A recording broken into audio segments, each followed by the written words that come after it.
Subhanalladzi asra bi 'abdihi lailan. Kula terangno saking mulai asbabun nuzul. Rata-rata ulama itu berpendapat bahwa asal mula Isra itu sebagai hiburan dari Tuhan. Ya Allah nyukani pelipur larang niku saat Nabi ngalami dua kesusahan. Itu periode Mekah itu periode tersulit Nabi karena beliau itu sudah minoritas, kaum minoritas kecil, miskin, pendukungnya tidak ada. Satu-satunya yang menggaransi, yang menjamin Nabi tidak dibunuh itu karena beliau dilindungi oleh sinten pamanipun, sinten Abu Thalib. Dan termasuk lagi secara kasta sosial ekonomi beliau tinggi karena punya istri yang saudagar kaya. Ini ku Sayyidah Khadijah. Tapi ternyata orang yang selama ini benar-benar di belakang Nabi, baik secara materi maupun moral, sing entek-entekan berjuang, ternyata wafat. Khadijah Abu Thalib wafat. Terus dikenal tahun itu tahun Amul Husni, tahun kesusahan. Sudah gitu niki sing termasuk ilmiah. Sudah gitu secara ilmiah psikologis kejiwaan Nabi terguncang. Niki rungokno tenan niki ngaji. Terguncang itu karena secara mitos keyakinane tiyang Arab niku pun kadung kedikte ambek keyakinan yang ditanamkan ulama-ulama Yahudi dan Nasrani. Nggih, kula baleni malih nggih. Kafir Mekah itu orang-orang bodoh, orang-orang enggak terpelajar. Mereka itu punya satu mitos, satu keyakinan yang ditanamkan oleh tokoh-tokoh intelektual Yahudi maupun Nasrani. Apa keyakinan itu? Bahwa kenabian itu yang paling mungkin kalau orang itu dari turunan Bani Israel. Orang mungkin Nabi kok ora turunane wong Yahudi utawa wong Nasrani. Sehingga ketika Nabi mendakwahkan diri sebagai Nabi, mereka bilang antaqulu innama unzilal kitabu ala ta'ifatain min qablina. Nak jenenge wahyu harus tidak jauh-jauh sangka turunan-turunan Yahudi. Sebab itu banyak cerita di Quran, cerita konsultasine tiyang kafir Mekah pada tokoh-tokoh Yahudi. Setelah konsultasi ya disesatkan. Orang mungkin Nabi kok nggono ummiyin, bintu-bintu untuk napa? Wahyu. Padha-padha dadi nabi rak kita, ora Muhammad. Ini kalau cerita sejarah. Sehingga saat Nabi ngaku Nabi, niku kayak sudah jadi mitos. Nabi itu tidak boleh jauh-jauh dari Palestina. Karena Nabi Ibrahim orang Palestina, Nabi Isa orang Palestina, Yahya Zakaria juga orang Palestina, Nabi Musa juga orang Palestina. Semuanya itu tidak jauh-jauh dari komunitas Baitul Aqsa. Ini ku masjid Baitul Maqdis atau Baitul Muqaddas. Lah itu wong kafir pinter. Saking kepengen nyudutno Nabi Muhammad itu sampai Nabi mesti ning Palestina. Ya mesti roh cerita-ceritane Nabi ning Palestina. Ya kowe apa tau roh Palestina? Wakoke detail-detail. Nek kowe pancen roh iku pintu masjid ning Palestina Baitul Aqsa jumlahe piro? Terus madhepe ning ndi wae. Jadi bahwa Nabi ngeklaim diri sebagai Nabi yang bisa membaca malakutas samawati, baca alam-alam gaib. Niku dites nek iso tenan saiki aku takok jumlahe pintu Baitul Maqdis piro. Ini peringatan kangge santri-santri bahwa semua nabi itu di luar dites fisik. Artinya zaman Nabi sholat ning masjid kayak teletong unta terus disiksa Abu Jahal itu hanya ujian-ujian fisik. Tapi di luar itu sebetulnya Nabi juga mengalami ujian-ujian intelektual. Ya kayak cerita-cerita di hadis sahih, Nabi itu sering didatangi orang Yahudi ditanya, "Mat, saya punya 5 pertanyaan." Yang tahu itu hanya Nabi. Kalau kamu bisa jawab ya Nabi, kalau tidak ya tidak Nabi. Masuk takokane, apa pertama yang dimakan ahli jannah saat masuk surga? Takokane aneh-aneh. Terus kenapa anak itu kok kadang mirip bapaknya, mirip ibunya? So takokane aneh. Dan itu berlanjut terus sampai Nabi di periode Madinah. Nah sebab itu Nabi itu secara intelektual itu diasah Tuhan lewat proses Isra, di mana Nabi saat itu secara fasih bisa menjawab jumlah pintu Masjid Aqsa sekian, perilaku Nabi Musa begini, wajahnya Nabi Musa begini, wajahnya Nabi Ibrahim begini. Sampai di hadis-hadis sahih Nabi bisa menjelaskan detail. Nabi Musa itu rambutnya kayak ini, wajahnya kayak ini, ada mutiwa. Itu detail sekali Nabi. Sebab itu di sini diterangkan oleh Imam Suyuti, peristiwa Isra adalah peristiwa di mana Nabi berjumpa para sinten Nabi. Itu asal usulnya kenapa? Karena sudah kayak menjadi mitos. Nabi itu tidak boleh jauh-jauh dari tradisi Yahudi, tradisi Palestina. Paham ben sampean roh asal usulnya. Tapi kemudian asal usul itu sebetulnya hanya sementara, ya, hanya permainan politik.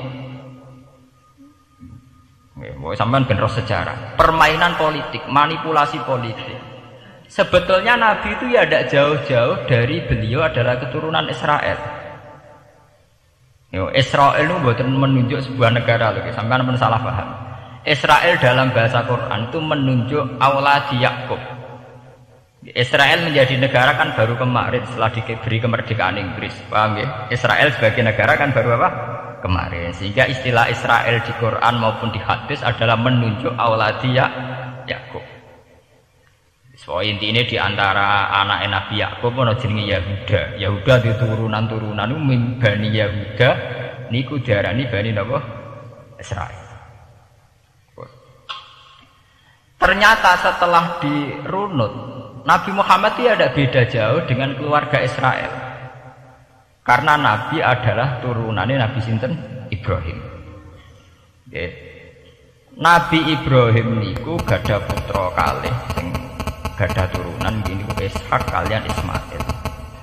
Ismail kalian Nabi Ibrahim disalap teng Mekah. Ini sing disebut Quran inni askantu min dzurriyyati biwatin ghairi dzar'in inda baitikal muharram.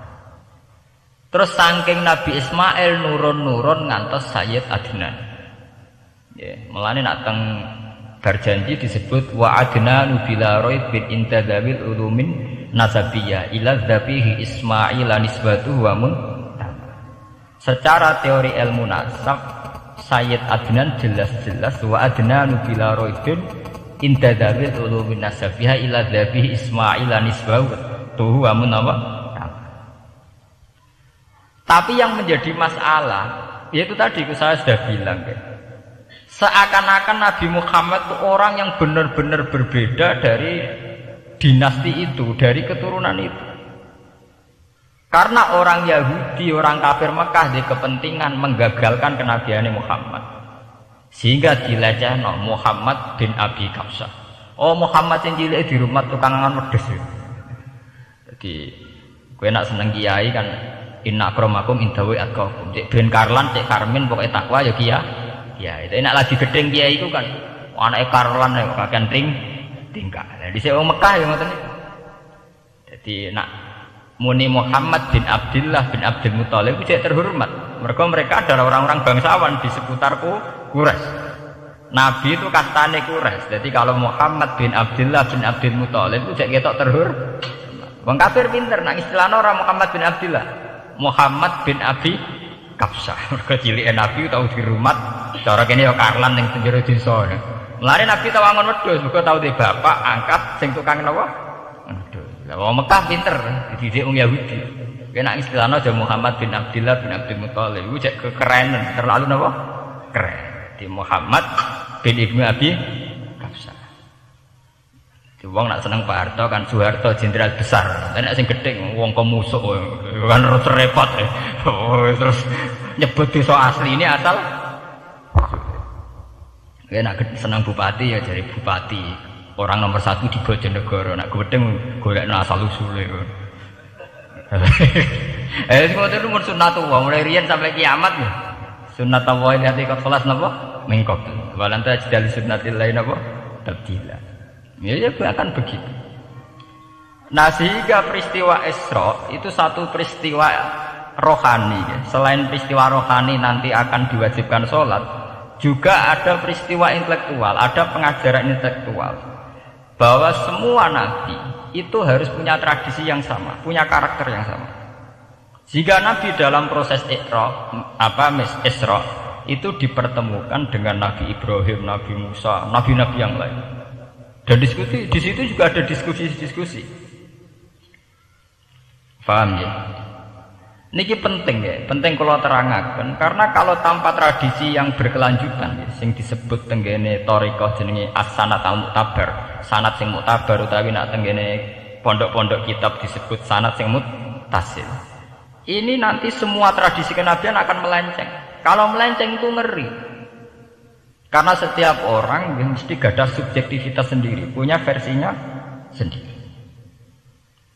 Sehingga semua nabi harus model istilah politik itu punya platform yang sama, punya karakter yang sama, punya model yang apa? Sama. Nah, sebab itu secara intelektual Nabi Muhammad itu dikenalkan oleh karakter para nabi-nabi dulu. Nggak detail. Satu Quran 30 juz. Andai kan sampai hafal Quran, sampai ngurunut sejarah kayak coba. Kita ini kan kadung dibentuk, artinya kita ini ya alhamdulillah sudah kadung kebentuk, tahu sejarah para nabi. Tapi asal usulnya kita tahu lewat kitab yang namanya Al-Qur'an.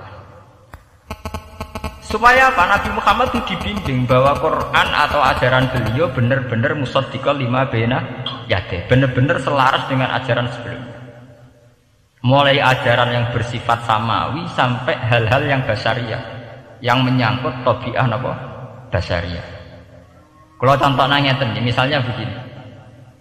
Nabi Muhammad disejarahkan Nabi Ibrahim, beliau punya problem. Problem itu berupa punya bapak atau paman yang tidak Islam. Bahkan nak ning ceritane kiai-kiai desa dari Nabi Ibrahim cilike kon adol patung. Terus didol meniki patung, ya ora manfaati ra mudarati, mbok tuku ya karepem ora napa karepem. Mbok ono sanate mbok ora, pokoke cerita itu populer. Disejarahkan begitu. Sehingga Nabi Muhammad tahu, oh ternyata yang punya problem ngadepi keluarga itu tidak saya tok. Dulu Nabi Ibrahim juga punya problem ngadepi keluarga. Aku tak lumayan terima paman, Pak Lek, Pak D, Abu Jahal sinten? Abdullah. Nabi Ibrahim malah bapak. Dah gitu. Setelah itu juga diceritakan tentang Nabi Nuh, seorang nabi besar yang punya nasib sial, yaitu istrinya pengkhianat. Mereka jadi kiai di bojo judes itu tidak masalah. Mulai dhisik terima kiai di bojo judes biasa. Ya itu tadi Nabi Nuh itu lebih ngeri ketimbang itu di bojo napa? Mboten kebenaran. Kita kan paling dicoba bojo judes kan ringan banget. Paling banter mecano piring gelas itu kan itu murah banget.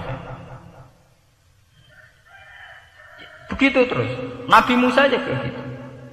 Diceritakan Nabi Musa, beliau adalah seorang sosok Bani Israel yang temperamental. Ya basaria sekali. Saking temperamentalnya ketika tukaran ya jotos. Karena nak kiai temperamental kadang jotosan ya ono sanate ya Nabi Musa ku nak tukaran ra cocok napa jotos. Fawakazahu Musa faqadha alaih. Artinya ya basaria sekali. Cerita ABG ini kubire nggih wonten saat beliau melarikan diri lala ketemu cewek loro. Ya ora wentise barang Nabi Musa waduh mari maksiat ae terus kok. Wadek aja mlaku ning ngarepku. Nek kena angin aku roh sikile mari nafsu. Aku nabi kok nafsu barang kan ra pantes. Nah ngono kayak mlaku guri. Ya basaria sekali itu sampai detail. Terus ketika itu terus disuaka politik oleh Nabi Syuaib. Sehingga menjadi tradisi bahwa semua nabi akan mengalami problem dengan kaumnya. Kemudian disuaka politik oleh komunitas yang berbeda, yaitu komunitasnya Syuaib itu di luar pemerintahan Fir'aun. Sama seperti yang dialami Nabi Muhammad, komunitas Mekah itu menyiksa Nabi, bahkan mengimbargo sinten Nabi. Semua aliran dana, aliran ekonomi, akses dana, akses makanan itu ditutup di Mekah. Sehingga Nabi sampai dahar dedaunan. Fisik bil jibalin apa Mekah. Tapi beliau diselamatkan oleh sahabat Ansor yang terpisah dari komunitas ahlu Mekah. Itu mirip ceritanya Nabi Musa yang diselamatkan Nabi Syuaib yang terpisah total dari komunitas Fir'aun. Ini penting kalau ulang kembali sehingga karakter-karakter kenabian itu tidak rubah. Karakternya sama. Sehingga setelah kita mengenali karakter para nabi, kita mudah sekali mengenali nabi palsu. Paham ya? Mulane kalau nabi palsu paling seneng musodek, ketara palsune. Lah sing repot sing ora ketara, mergo jenenge Ahmad. Ahmad Muhammad tak mirip. Mulane nek kowe dijeneng supaya ora aku nabi jenengno Kartolo.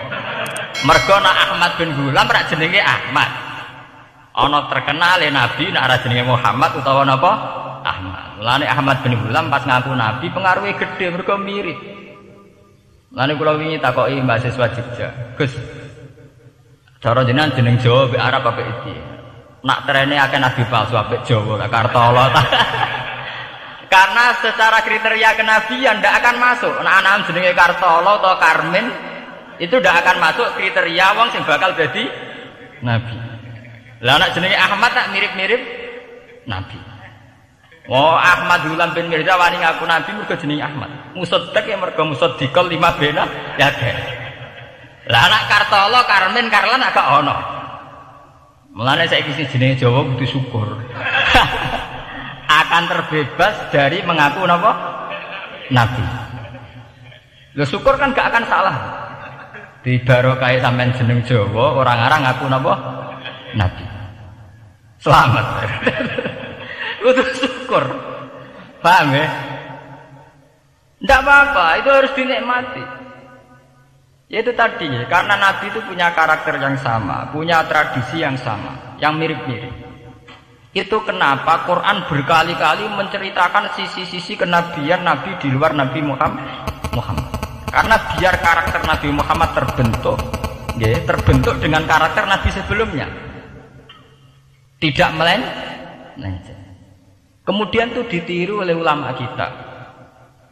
Kita punya guru punya guru lagi, punya tradisi yang sama. Nak mulang kudu istiqomah, santri loro lah kudu diulang. Nek dadi kiai aja mlepat ijo nek ora dhuwit. Wis pokoke dilatih. Tapi jare kiai saiki ora mlepat ijo, mlepat abang. Go dhuwit saiki abang. Dhisik dhuwit paling gedhe ra 50.000 ora ijo. Lah saiki 100.000 abang. Dadi saiki nak nasihati nak ora dhuwit aja mripate abang. Mergo ijo wis gak akeh saiki. Paham napa? Kena akal-akalan ngoten jan repot. Tugale kula di santri ndak nek di bojo aja moro tangan. Kula mboten moro tangan, kula saduk, moro sikil. Kena anekdot ngono rusak. Adu-adu ning bojone. Bojone loro, bareng bojone nguwak. Kowe jare rabi Pak Nijobo, bojone jare loro fitnah. Sing bener telu. Ayo kan repot. Ketemu cangkem elek rusak kabeh. Fitnah udah rak loro. Sing bener apa? Telu. Lah sakniki mun politik ngoten enggak, saya sebagai pejabat tidak pernah mengkorupsi 1 sen pun uang rakyat. Wong edan tapi korupsi ya sak sen. Wong ra waras tapi korupsi napa? Sak sen. Ono miliaran toh. Korupsi napa? Sak sen. Ya mesti ae. Geneman. Ayo, jadi zaman akhir itu kayak zaman dhisik, kayak Abu Nawas kabeh. Jadi apa-apa niku mun mboten karu-karuan. Wah itu permainan kata begitu. Niki kula penting kula terangaken. Saya sebagai ahlul Quran, orang yang banyak baca Quran, itu kita akan tahu betul betapa parahnya atau akibat negatifnya dari permainan kata itu. Dan itu dilegalkan Quran, disahkan Quran dalam beberapa ayat. Yaqulu apa yuriduna ayyudfi'u nurallahi bi afwahihim. Orang-orang Yahudi, Nasrani, kafir Mekah itu ingin sekali membunuh Islam lewat permainan kata bi afwahihim. Yaitu tadi misalnya kalau Muhammad bin Abdullah bin Abdul Muthalib itu kelihatan keren karena masih Bani Quraisy. Tapi kalau diistilahkan Muhammad bin Abi Kabsyah, wah Muhammad sing anake Karlan, iku ora umiyin. Baleke dadi wong alim terus diistilahno bapakmu sing cilike iku angon wedhus. Ya terus repot terus ajur kabeh. Itu biafahim. Efektivitas biafahim itu sampai tenggene Tarikh Suyuti wonten keterangan wa min dzalika irtadda jam'un minas sahabah. Dari permainan kata yang ditanamkan orang Yahudi itu sampai banyak sahabat yang murtad. Istilahnya itu jam'un minas sahabat. Meskipun setelah murtad itu ya divonis tidak sahabat. Misalnya menyangkut nasa mansub.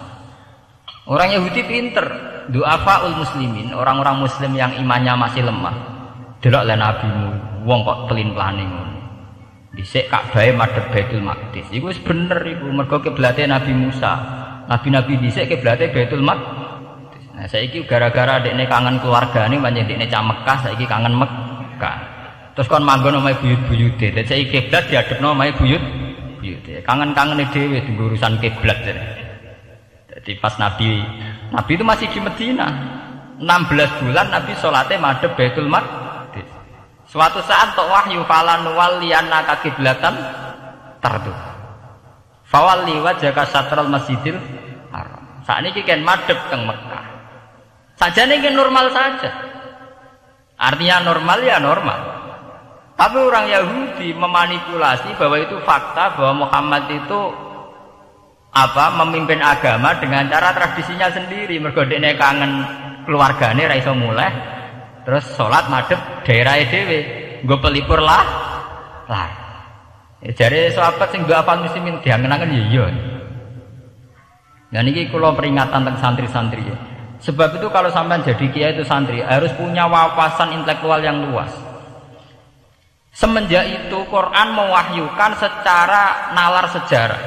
Ya niku sing disebut ayat inna awwala baiti wudi'a lin-nasi lalladzi bi Bakkah mubaraka wa hudal lil alamin fihi ayatun bayyinatun maqamun Ibrahim. Akhirnya Nabi Muhammad nantang ning tokoh-tokoh Yahudi. Apa salahnya saya punya dua kiblat? Baitul Maqdis adalah kiblatul anbiya karena dulu Nabi Musa di situ, Nabi Isa di situ. Sekarang saya menghadap ke kiblat yang lain karena itu kiblatul Ibrahim dan dia lebih senior. Lebih apa? Senior. Sebelum ada Baitul Maqdis sudah ada Mekah. Mekah lebih senior, lebih tua. Terus disebut fihi ayatun bayyinatun maqamun Ibrahim. Nabi Musa Isa adalah periode setelah Ibrahim. Sebab itu akhirnya semenjak perdebatan itu orang Islam bangga. Makanya sampean kalau ngaji hadis-hadis sahabat itu bangga. Ana mimman shalla ilal qiblaten, ya. Ana mimman shalla ilal qiblaten. Aku termasuk sahabat yang menangi dua kiblat. Mergo zaman madhep Baitul Maqdis ya kiblatul anbiya, madhep Mekah ya kiblatul anbiya. Artinya apa? Perdebatan ini dimenangkan oleh Nabi Muhammad bukan karena mitos atau kultus atau taklid buta, tapi memang secara sejarah kiblat tertua adalah Mekah. Ini disebut inna awala baiti wudi'a lin-nasi lalladzi bi Bakkah mubaraka wa hudal lil alamin fihi ayatun bayyinatun maqamun Ibrahim. Artinya Quran tidak pakai teori mitos. Pokoknya Nabi ini saiki aku ya terserah aku, itu tidak begitu. Paham ya? Tapi diterangkan secara kesejarahan bahwa asal usul Mekah jadi kiblat itu rasional sekali. Bukan karena Nabi orang Mekah, boten. Memang dulu-dulunya Nabi Ibrahim berkiblat di situ. Sehingga Quran jawab inna awwala baiti wudi'a lin-nasi lalladzi bi Bakkah mubaraka wa hudal lil alamin. Terus kula bolak-balik masalah Isra. Niku masalah-masalah yang selain pelipur rara itu ada petualangan intelektual, petualangan ilmiah, di mana Nabi Muhammad diperkenalkan oleh Allah, ya, diperkenalkan watak para nabi, pilihan hidup para nabi, bahkan tradisi-tradisi para nabi. Sehingga mangke teng hadis sahih wonten keterangan saat Nabi nyancang atau menambatkan khimar atau buruk itu ya di batu yang dulu dipakai para nabi untuk nyancang nopo khimar. Jadi tradisi itu dimulai dari barang-barang sepele. Carane nyancang buruk Nabi mirip sama dengan nabi-nabi yang apa dulu. Terus memulainya Mi'raj juga sama dengan nabi-nabi dulu. Bon niku sing secara ilmiah tarikhiyah. Sakniki sing menyangkut akidah firqah fil Islam. Nah, ini kalau terang. Menurut ahli sunnah Orang yang mengingkari Isra itu kafir. Ya kafir karena dzukira fil Quran. Isra itu dzukira fil Quran. Makanya tadi saya jarang sekali pakai bahasa Mi'raj. Tapi nak teng Indonesia kadung menang merjep peristiwa Isra dan apa? Mi'raj. Soalnya bahasa kadung salah, kadung menangan ya menangan. Kadung istilah Isra dan apa? Mi'raj. Sebetulnya yang disepakati ulama itu hanya Isra. Artinya yang memungkiri Isra itu kafir karena dzikra fil Quran. Lah kemudian Mi'raj. Mi'raj menurut keyakinan Ahlussunnah itu terjadi. Setelah terjadi itu masalahnya biruhi wa jasadihi jami'an ma'an atau biruhi faqat. Nah, kemudian menjadi firqah-firqah yang macam-macam. Ada yang meyakini biruhi wa jasadi, ada yang meyakini biruhi napa? Faqat. Sampeyan kalau ngaji Al-Kawakibul Lama'ah karangannya Mbah Fadl atau kitab-kitab panduan ahli sunnah yang disahkan oleh NU. NU dulu pas musyawarah besar di Jepang yang dipakai panduan itu dulu yang disahkan itu Al-Kawakibul Lama'ah yang dikarang Mbah Fadl. Itu memang kita termasuk mengikuti yang biruhi wajah saja. Tapi sebetulnya dalam kelompok yang biruhi fakot itu ada orang keren di dalam dunia ilmiah. Ini termasuk Aisyah meyakini biruhi apa? Fakot. Ya, tapi itu sudah masalah-masalah kemudian berkembang menjadi di luar masalah firqah terus menjadi masalah said, masalah pengetahuan. Kalau masalah pengetahuan tentu kita ini terus masalah kan artinya masalah itu kalau iman diukur dengan akal ya kadang tidak sambung. Wah itu mokal, orang dengan kecepatan sekian pasti hancur. Dan agama ukur akal terus ya repot. Wong dipendem jadi dibalung ya dibalung, dibakas tangi bareng. Jadi sing disoal ora mek rotok kabeh napa? Disoal.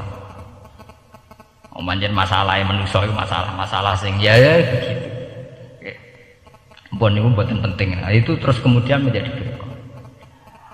Terus kemudian ada hadis-hadis yang menerangkan proses Nabi dialek dengan para nabi. Kayak ketemu Nabi Musa, Nabi Ibrahim, terus Nabi Idris, Nabi Isa, Nabi Musa.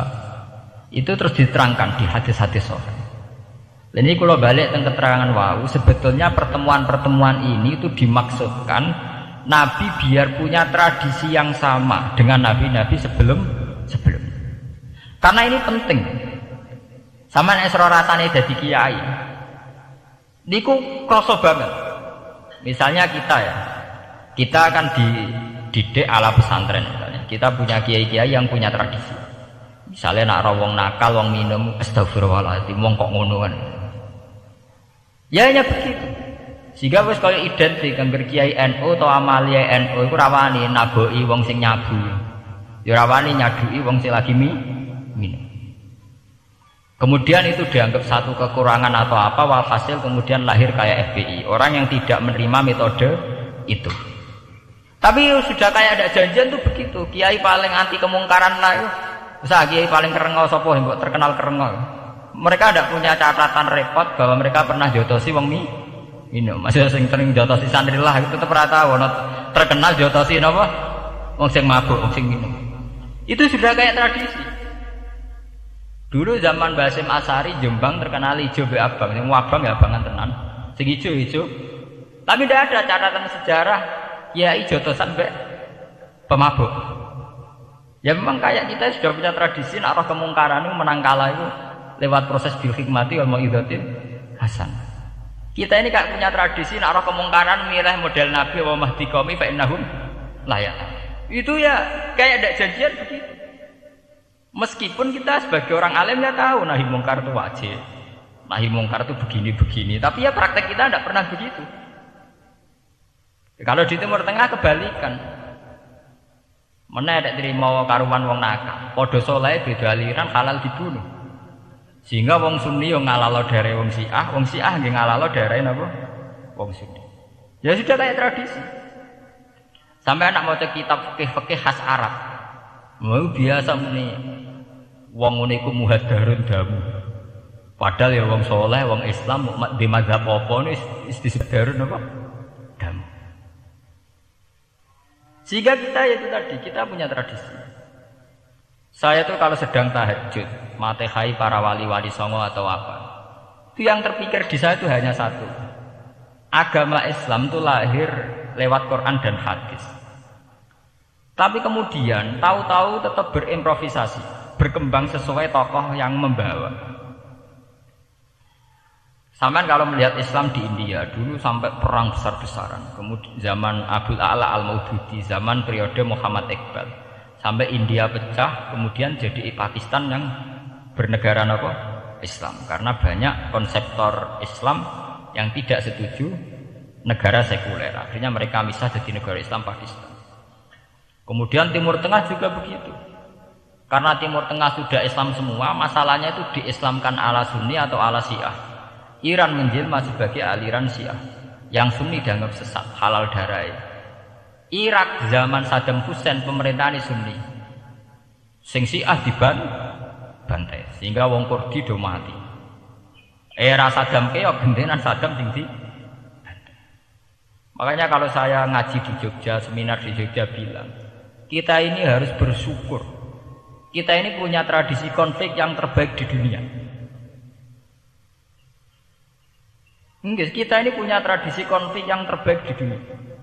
Sampai nak Isra Ikhwanul Muslimin teng Mesir, Badan Intelijen Nasional atau Badan Stabilitas Nasional, Bakor Setanas Tokoh itu harus terima kasih sama tradisi tokoh-tokoh Islam di Indonesia. Lepas dari kita setuju tidak setuju itu terserah. Tapi kita punya tradisi konflik yang paling baik di dunia.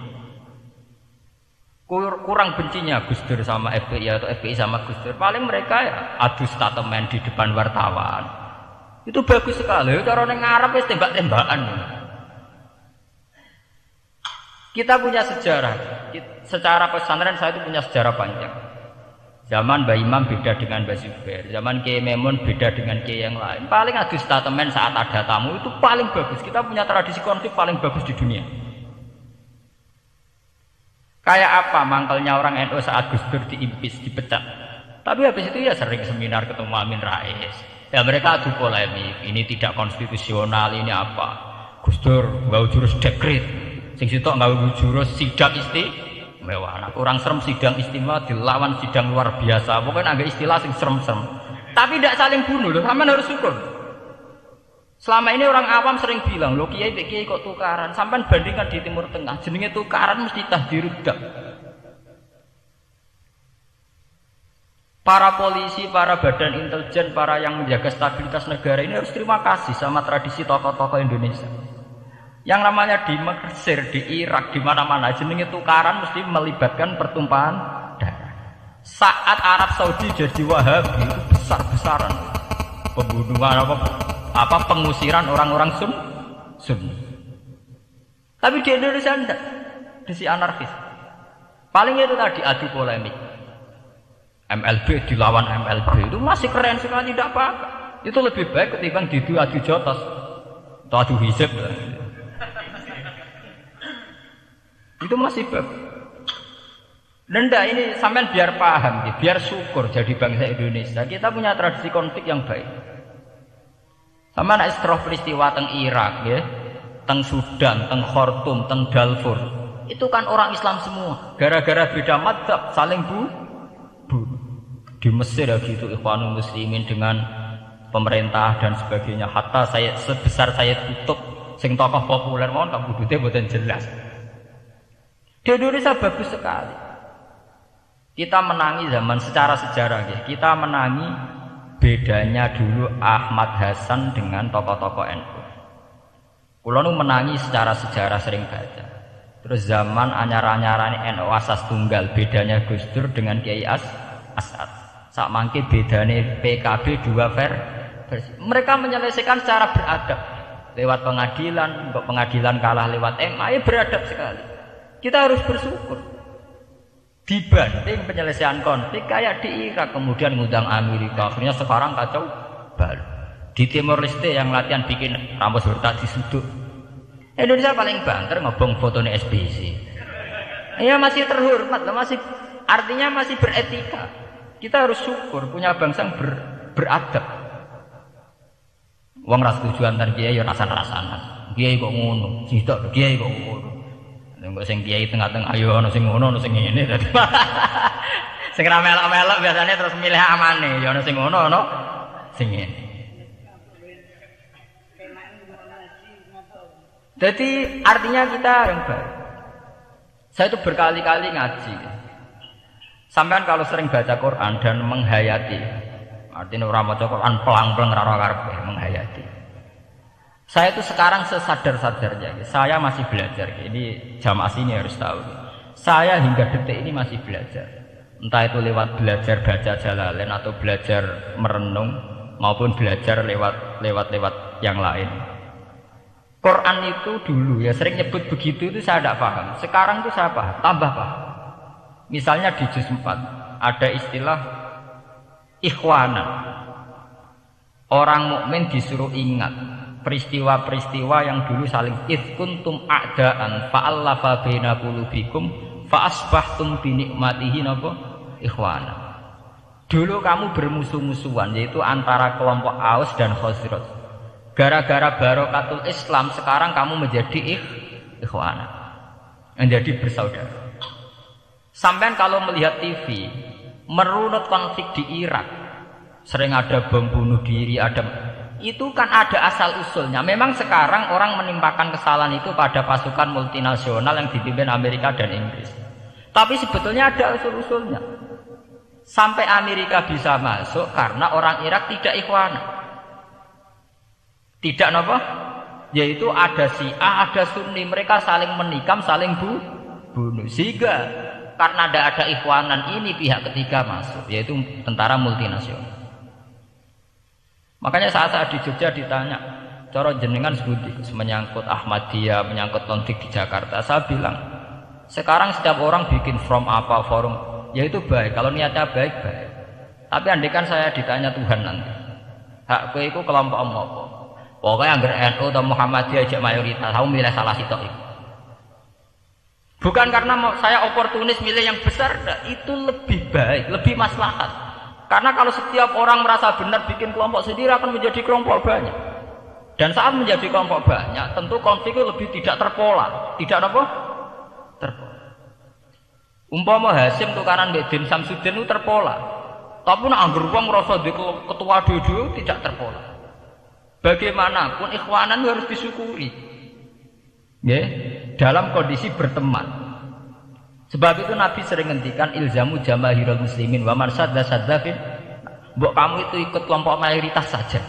Jamaahirul muslimin cara bahasa netralnya mbok ya kamu itu ikut kelompok mayoritas saja. Karena kalau orang merasa benar kemudian bikin kelompok sendiri itu tidak ada selesainya. Lah kula cara nuruti GR sebagai kelompok dhewe. Ngawi di umat, di pengaruh sing nyucup wis akeh. Tapi kalau semua orang merasa begitu kan repot. Mursyid di kelompok dhewe, tukang toriko di kelompok dhewe, tukang ngaji di kelompok dhewe. Model kitab pirang-pirang sesuk ana jamaah Jalalain, jamaah Mu'in, jamaah Fathul Wahhab. Sing ora iso ngaji jamaah tahlil, jamaah istighosah. Ora ana bare.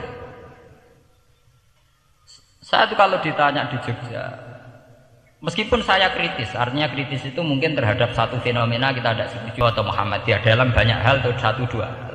Itu tidak menjadi alasan kita untuk tidak mengikuti mainstream. Karena kalau mainstream ini dilanggar, itu kita tidak akan ikhwanan. Dan akibat negatif dari tidak ikhwanan adalah kayak kasus Irak. Iran itu kenapa tidak mudah diserang Amerika padahal punya nuklir? Karena mereka seragam Syiah semua. Itu lebih gampang, lebih susah. Lawan itu apa? Susah. Arab Saudi juga mudah diadu karena karuan seragam Wahabi semua. Kita tidak bicara itu ya akidah. Mungkin kamu bisa debat Wahabi itu benar apa enggak. Tapi karena relatif aman, nggak diacak. Indonesia juga gitu. Kenapa tidak banyak konflik? Karena orang itu Islamnya kalau udah NU ya Muhammadiyah. Buat cocok ra cocok wae milih. Itu lebih mudah. Ketimbang ada faksi-faksi baru kemudian stabilitas menjadi tambah kacau. Mulane kula niku saya pribadi menghimbau. Melihat ayat itu dihitung Tuhan sampai Allah ngendikan apa if kuntum a'daan fa'allafa baina qulubikum fa asbahtum bi nikmatihi napa. Kekuatan sebuah negara itu bukan karena senjatanya canggih tapi karena rakyatnya tidak bentrok. Ya bayangkan kayak Indonesia. Andai kan Jawa itu mayoritas Islam. Kemudian mereka ingin mendirikan negara Islam. NTT merasa tidak diwongke terus keluar dari Indonesia. Nanti Maluku, Ambon juga gitu. Daerah-daerah yang Islamnya tidak mayoritas begitu. Kayak apa susahnya militer? Adik kan setiap kelompok itu punya jamaah besar. Terus sering bikin muktamar. SBZ berbakar muktamar NU, Muhammadiyah. Kabeh wong di kelompok pra kesel SBZ. Gak sudah jadi presiden. Moga setiap forum umat Islam gawe napa? Kok gawe muktamar? Iku muktamar urung ana tandingane, wis pirang-pirang.